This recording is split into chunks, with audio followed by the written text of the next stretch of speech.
अहिंसा परमो धर्म की। आचार्य गुरुवर श्री कुंड कुंड भगवान, आचार्य गुरुवर श्री ज्ञान सागर जी महाराज की, आचार्य भगवान श्री विद्यासागर जी महाराज की।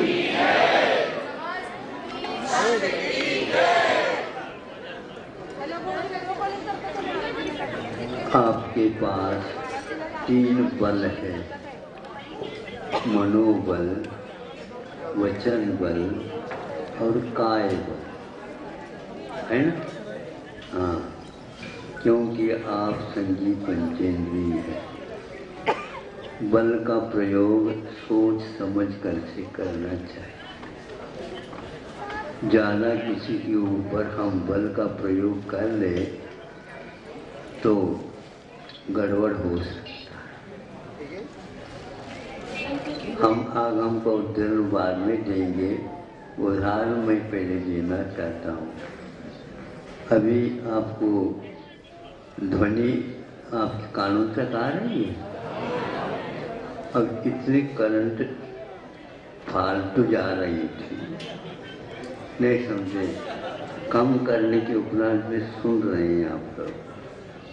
इधर उधर हल्ला नहीं करेंगे तो और भी इसकी क्षमता कम कर दे तो भी चल जाएगी।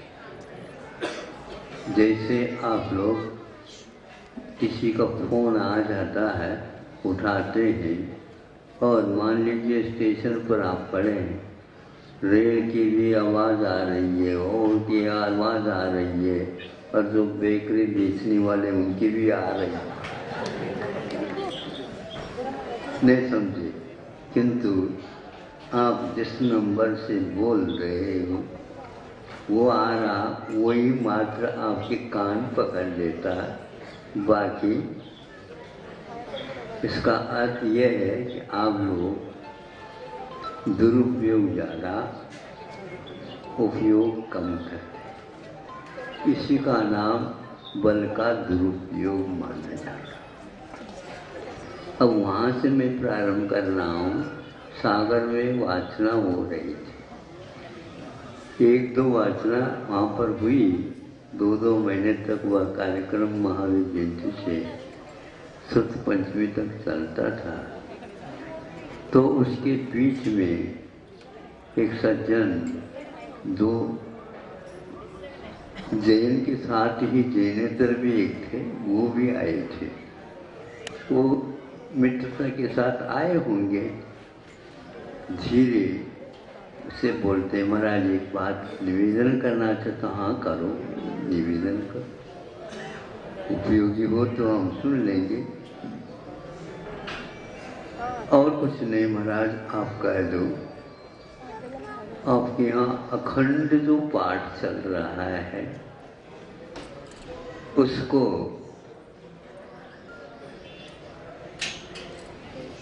ये बिजली के भोंपू के साथ न बजाए। जहाँ पर भोंपू बोलते, हाँ, तो वह क्योंकि बहुत दूर दूर तक आवाज़ चली जाती है और अपने यहाँ यहीं पर पास में चिकित्सालय है, उसमें मरीज भर्ती होते हैं और उनके कानों तक ये आवाज़ चली जाती है तो वह असह्य हो जाता है। सिर में दर्द होते हैं आदि, पेट में दर्द है, निद्रा नहीं आती आदि। अब आप उसको निद्रा को समाप्त करना चाहते हो तो बहुत अच्छी बात है, है? आपको यदि नींद एक दिन न आए फिर देख लो दूसरे दिन भोजन में क्या होता है आपको। तो उसी प्रकार ये भी हमें देखना चाहिए। हम बल का प्रयोग कर रहे हैं और वह माइक के साथ ही करें। ऐसे पहले माइक थे क्या? ये प्रदर्शन आ गया, दर्शन कम हो गया। दर्शन का अभाव तो मैं नहीं कह सकता, लेकिन प्रदर्शन दूसरे सुने ऐसे क्यों? हाँ, ये तो गड़बड़ है। कई व्यक्तियों ने आलोचनात्मक लेख लिखे हैं, हमने सुने, लेकिन उसका उत्तर कुछ दिया नहीं जा सकता।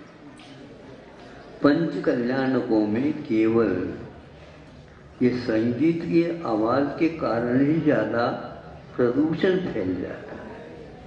जो मूल में जो पूजन है और वह शुद्ध चक्र मंडल विधान हमने भी कई बार सुने और पढ़ने का भी सोचा एक आध बार क्या होता। तो जब आप लोग बोलते उस समय शुद्ध समय सार की प्रक्रिया है, जो साधनात्मक प्रयोग है और वह शुद्ध बनने तक का शुद्ध चक्र मंडल का अर्थ ही ये होता है। मुनि महाराजों से प्रारंभ करके वो शुद्धों तक कैसे बनते हैं, सारे के सारे विवेचन उसमें है और भाव इतने भरे हुए रहते हैं। किंतु आपको चाहिए संगीत, नहीं समझे, समय सार का नाम संगीत के साथ थोड़ी चलता है। तो इसलिए वह अतिशय इसलिए प्राप्त नहीं हो पाता। हमने कहा मैं अवश्य कहूँगा, आप घबराओ नहीं, वो आप सही कह रहे हो। मैं भी चाहता था लेकिन ये लोग माने देवी। हाँ बिल्कुल, देवी इसलिए कह रहा हूँ, चित्त चक्र मंडल विधान में सारे देव लोग आते हैं, अवतरित हो जाते हैं। उनको वहाँ पर संगीत था, यहाँ पर नहीं मिलता तो वो करवा देते। हाँ, तो ये ठीक नहीं।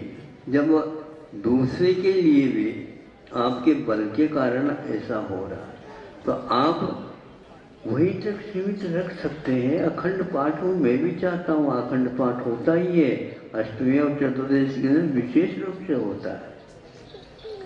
भोजन न हो तो आप रहिए, भगवान भजन करने में कोई बाधा नहीं है, लेकिन दूसरे के लिए वह हानिकारक नहीं होना चाहिए। उन्हीं दिनों में परीक्षाएं भी आई थी बच्चों की, तो वह शासन ही कह रहा था देखो बच्चे अध्ययन करने वाले, उनकी परीक्षा हुई है, कोई भी व्यक्ति रेडियो नहीं बजा सकेगा। अब देखो मैं नहीं बोलता हूँ, कितनी शांति है। आधा मिनट थोड़ा सा बैठ जाए हम।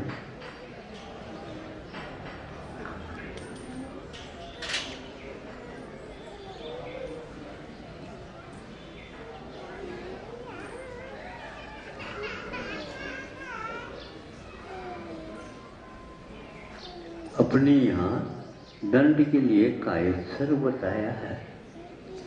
काय का उत्सर्ग का अर्थ यह है, शरीर के प्रति मोह ममता त्याग करके हम बैठे नमोकार मंत्र को याद करें या आलम्बन लें, ताकि जितना समय हमें उस कायोत्सर्ग के साथ व्यतीत करना वो पूर्ण हो जाए। कायोत्सर्ग में बिल्कुल आप शून्य हो जाते हैं। जितनी यह मात्रा समय की बढ़ेगी उतनी मात्रा में आपको असंख्यात गुणी निद्रा स्वयमेव होती चली जाए। आज हमारे देवालय, आज हमारे वाचनालय, ये कोई भी काम नहीं कर पा रहे। मंदिर में जाने के उपरांत और 5-10 मिनट बैठने की या हो वहाँ पर उपस्थित होने की इच्छा होनी चाहिए। वो हमारे दर्शन करो, दर्शन कैसे करें या जरा प्रदर्शन तो बहुत हो रहा है। भीड़ ऐसे नहीं, एक स्वर में एक यदि पूजन आप करते हैं आपको बहुत आनंद आएगा। यहाँ पर स्वर बहुत है, व्यंजन की कीमत कितने हैं क्या बताया। तो उसमें संगीत की बात नहीं होती, होती भी है तो एक लय हो। एक लय कभी हजारों व्यक्ति भी करते हैं तो उसको सुनने के लिए कई लोग लालायित हो जाएंगे। हाँ, वो तो आप करते हैं ही नहीं, इसलिए इस सबसे ज्यादा बड़ी मेहरबानी होगी स्वयं के ऊपर, हमारे ऊपर मत करियो। हाँ, कई बार कह चुका हूँ, अभी भी आज विधान करके आए इसलिए तो हम कह रहे। हाँ, सिद्ध चक्र है लेकिन उससे प्रसिद्ध शिखर चक्र हो गया हो। सुनो, सोचो, विचार करो। तो जितने आप अपने बलों का प्रयोग न करें, मनोबल अपने आप ही आपका बढ़ता जाएगा। मन के माध्यम से शक्ति सबसे ज़्यादा लगती है और सामायिक इत्यादि या पाठ इत्यादि के समय पर वह अर्जित हो जाता है। एक तो खर्च करना और एक अर्जित हो जाना। जब जितने हम मनोबल, वचन बल और काय बल का प्रयोग नहीं करेंगे उतना ही शांत होता है। आचार्यों ने कहा है इसको संघातन क्रिया बोलते हैं। तो उस समय सबसे ज़्यादा पाचन की प्रक्रिया बढ़ती है और जो वर्गणाएँ काय वर्गणा आती हैं वह इतने पौष्टिक और अच्छी मात्रा में आ जाती है और इस ढंग से वो चिपकती है शरीर के साथ, भीतरी शरीर के साथ, उसकी अवधि बढ़ती है, खर्चा कम और सेठ बनने का। और विपरीत यदि कर नहीं तो खर्चा ज्यादा, आमद कम, लक्षण है जाने का। तो आप कौन सा चाहो बताओ? सेठ बनना चाहते हैं, किंतु सेठ बनने से पूर्व में ये भी तो देखो सेठ कैसे बनते हैं। हाँ, इसलिए अब गुस्सा को कम तो करो। मनोबल जिसका ज्यादा होगा वही दूसरे के क्रोध को पीने की क्षमता प्राप्त कर लेता है। क्या सुन रहे हो? फूकट में दिख रहा है और सामने से वो यदि आपके ऊपर क्रोध करता है, भगवान बहुत अवसर अच्छा है, उस सबको पीला दो, उसको दुख होगा, उसको पीड़ा होगी, तो हम क्या कर सकते? जो आपसे विपरीत कुछ बोल रहा है उसको पीड़ा दो, तो उस समय मनोबल आपका बढ़ेगा कि हम सहन कर सकते हैं।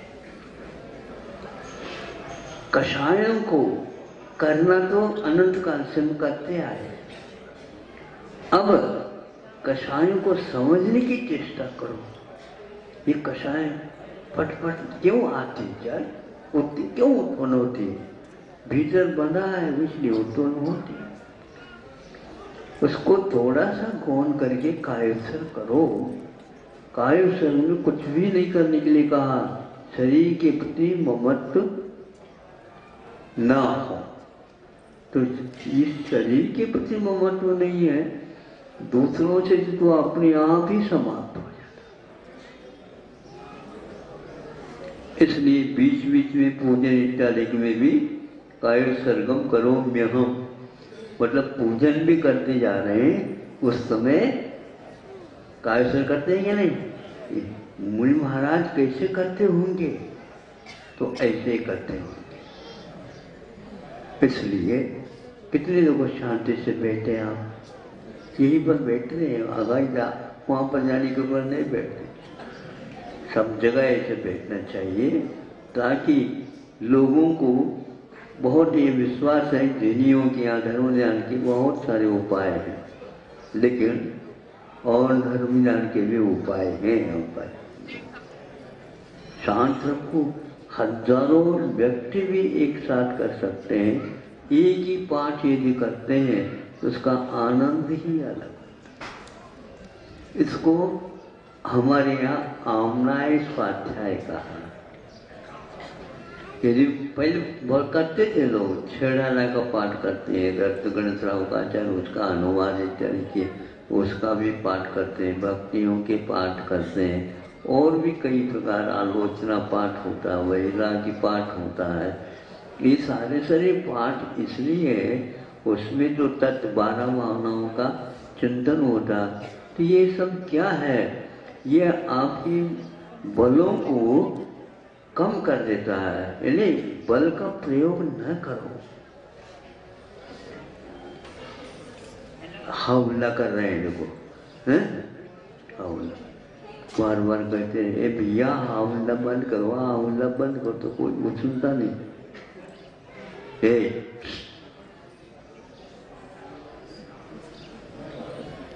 एकदम होता, मतलब मिलिट्री शासन चाहिए।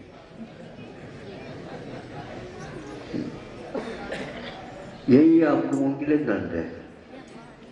बोलना कम कर दो, सबसे अच्छा मौन होता है। रसोई घर में बोलना नहीं होता, सुनना होता है और संकेत से बुलाना होता है। बोलेंगे तो ठसका लगेगा। कोई वहां पर बैठे हैं पंगत में,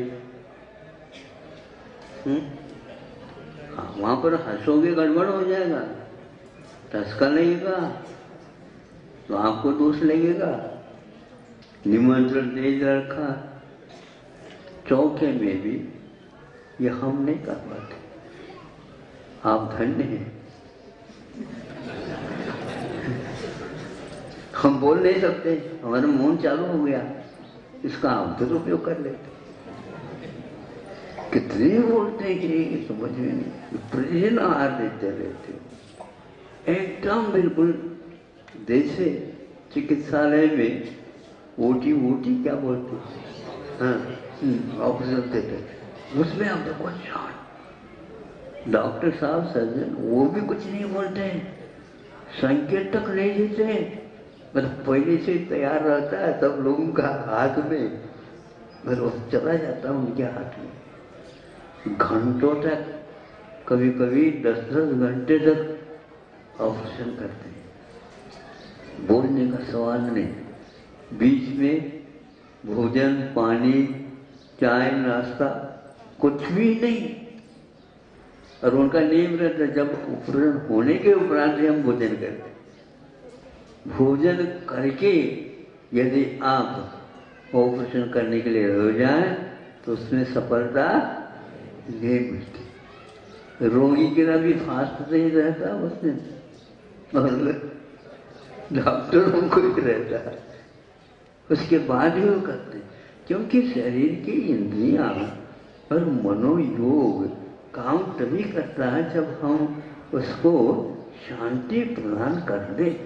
जितनी चेष्टाएं होती हैं उतनी ही चेष्टाओं के द्वारा बंद होता रहता है। इसलिए हिंसा किसको बोलते हैं, झूठ किसको बोलते हैं, चोरी किसको बोलते हैं, खुशी किसको बोलते हैं, परिग्रह वो इकट्ठा करते हैं वो किसको बोलते हैं, ये सब 5 पाप है। इस प्रकार की दंड संहिता अपने यहाँ रखी गई है, अन्यत्र कहीं भी नहीं है। और हमारे यहाँ किसी को दंडित नहीं किया जाता, स्वयं वह हाथ जोड़ करके खड़ा रहता है कि मुझे प्रायश्चित दीजिए, मुझे प्रायश्चित दीजिए। मैं बाद में मेरा कहाँ बाद में कब आऊँगा, मुझे जाना है, नहीं दोबारा आओ फिर वर्ष में देख लेंगे। आपकी कितनी भूख है हम इसमें देखते हैं, और प्रायश्चित देंगे तो उसका कितना आप पालन करेंगे ये भी मैं देखता हूँ। मैं अपना काम छोड़ करके आपको दे दूँ तो मैं लुट जाऊंगा। ऐसा कैसा मैं काम कर सकता हूँ? तो आमद कम, खर्चा ज्यादा हो जाएगा हमारा है, इसलिए मैं करता ही नहीं, मैं घुमा देता हूँ। घुमाना नहीं सही है, वो एकदम आकर के विमान उतरता नहीं हो, ऊपर जो है ना, हाँ उसी प्रकार आप लोगों को कह देता हूँ। अब आज से आप ये नियम पालन करते हो। अब जब जो हो गया हो गया, लेकिन पूजा के समय पर और चौके में आप जितनी शांति रखोगे, जिन्हें तो मान लो, अथवा और आपकी ही कोई नाते से वो नहीं आ पा रहे भीतर, वो देखना चाहते हैं, तो उसमें कौन सा प्रबंध है मुझे पता ही नहीं। वो बिल्कुल चौकट भरा हुआ रहता है। कभी कभी भगवान की चौकट में इतना नहीं रहते लोग, वहां पर इतना बाहर से कोई देख ही नहीं सकता। देखने वालों को नहीं, देने वालों की संख्या इतनी हो जाती। आप डॉक्टर साहब को मैं पूछता हूं, क्या आप लोग ऐसे ऑपरेशन करते हो? भोजन के समय पर भी बहुत शांति रहना चाहिए। संघातन क्रिया बहुत अच्छे ढंग से प्रसन्नता के साथ होना चाहिए। आपको विवेक नहीं रहता, क्या दे रहे हैं, कितना दे रहे हैं, कब दे रहे हैं, आदि आदि। ये सब शिक्षावृत्ति के अंतर्गत आ जाते हैं।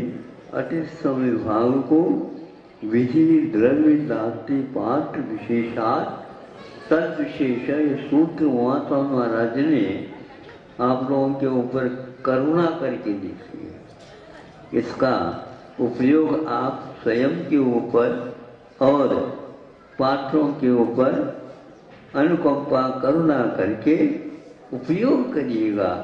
मैं इसलिए कह रहा हूँ, आप बहुत सीनियर हो चुके हो, नहीं समझे, लेकिन सीनियर नहीं हो रहा है।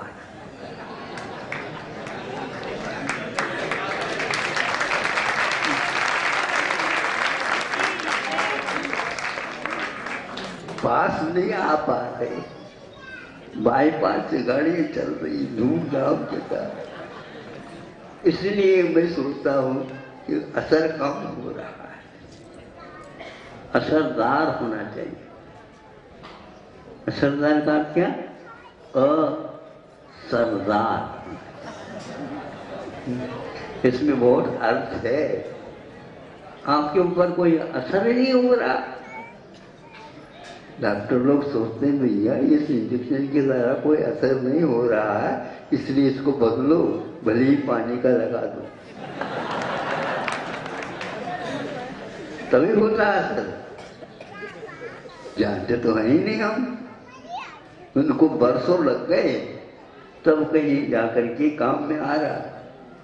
इसलिए अपने को धर्म ध्यान करना है तो शांति के साथ करो, और प्रांगण में कभी भी या बिल्कुल शांति बिछी हुई होना चाहिए।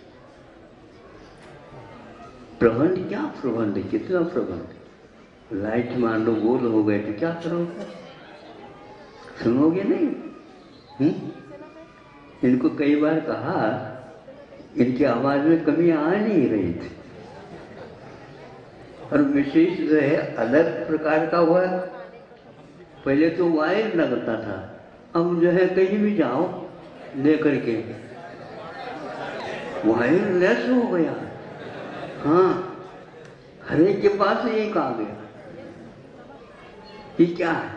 मतलब ये है शक्ति बढ़ रही है, और उसकी पावर होने के कारण अन्य वातावरण में उसका क्या रिएक्शन हो रहा है या हम नहीं समझ पा रहे हैं। हाँ, बहुत शब्द प्रदूषण, ध्वनि प्रदूषण बहुत हो रहा है, और वो संगीत पंचेंद्र के देखो, आपकी प्रदूषण बढ़ जाता है तो सबके लिए दुखदायी हो जाता है। लेकिन पक्षियों के कलरव सुनने के लिए लोग दूर दूर से लालायित, उनका तो बस संगीत के रूप में धारण, और आपका मनुष्यों के कलरव कभी नहीं होता, कोलाहल होता। इतना ये सब ठीक है, ज्यादा आलोचना तो नहीं है, लेकिन फिर भी हमने आपके सामने रखा है। अब देखो, यदि बुरा लग गए तो लग गए, वो तो क्या करें। एक सूत्र ले रहा हूं, तुमसे मेरे कर्म कटे, तुमसे मेरे कर्म कटे, मुझसे तुम्हें क्या मिला। ऐसा परमो जनों की